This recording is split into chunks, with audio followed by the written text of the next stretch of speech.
السلام عليكم ورحمة الله تعالى وبركاته.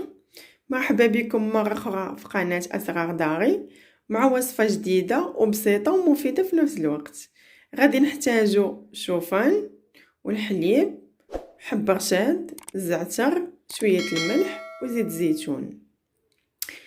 هاد الوصفة كتجي سهلة ومفيدة في نفس الوقت. تقدروا تحضروها في الصباح الفطور ولا العشيه ولا في الليل حسب. المهم انها كتوجد دغيا وهاد المكونات راه كيكونوا في كل دار.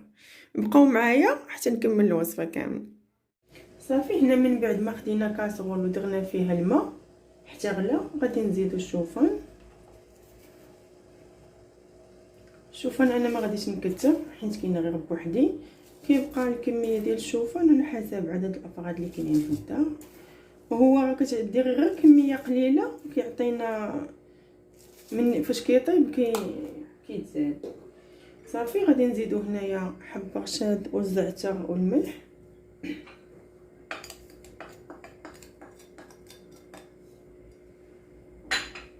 ونزيدو زيت الزيتون اللي كيعطي بنه زوينه للشوفان. اي حساء كيعطيه زيت زيتون بنه زوينه. صافي ونحركوه. هو راه دغيا كيوجد ما كيتعطلش. انا كيجيني اسرع حساء هو ديال الشوفان، دغيا كيطيب. حتى الوليدات الصغار كيعجبهم الشوفان من غير فاش كتعطيهم شي حساء واحد اخر ما كيبغيوش، ولكن ديال الشوفان كيجي بنين. تقدروا تزيدوا ليهم فيه حتى العسل، كيجيهم حلو كيجي زوين. صافي ونستمروا في التحريك حتى يطيب، عاد نضيفوا ليه الحليب. هنا من بعد ما ضفنا الحليب وخليناه حتى غلا مزيان، صافي دابا الشوفان ديالنا راه وجد. صافي وكنطفيو عليه. الشوفان ديالنا ها هو وجد.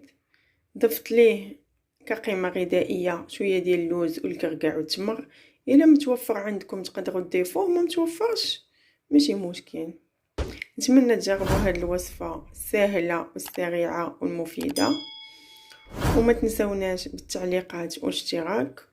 وكنشكر الناس كاملين اللي دخلوا القناه ديالي واشتركوا معايا. شكرا بزاف على الدعم ديالكم، وشكرا بزاف على التشجيعات ديالكم.